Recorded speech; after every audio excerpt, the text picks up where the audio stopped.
What's interesting to see how you evolved too, because you started this in the '90s, right? When you kind of were before System of a Down, weren't you essentially supporting yourself doing this? I mean, this. Yeah. It was a lot earlier than that. I started collecting in the '80s. Okay. I started selling in the early '90s because, you know, at 18 years old, it's tough to go to your parents and say, "Can I have some money for comic books?" You know, you might get back then. You may have gotten a little, you know, from dad or, you know, yelled at, whatever. But the bottom line is that I had to support myself.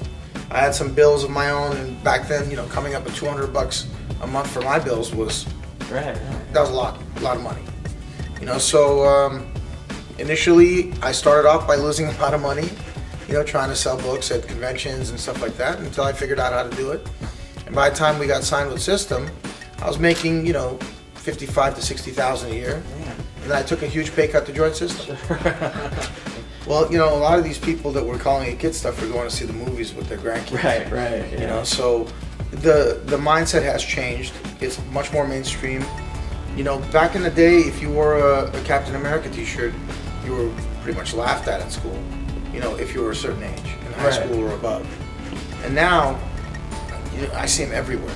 People that know nothing about comics are wearing them. But I equate it to the same, in the same way I look at people who wear like a Dead Kennedy shirt or a Ramon shirt.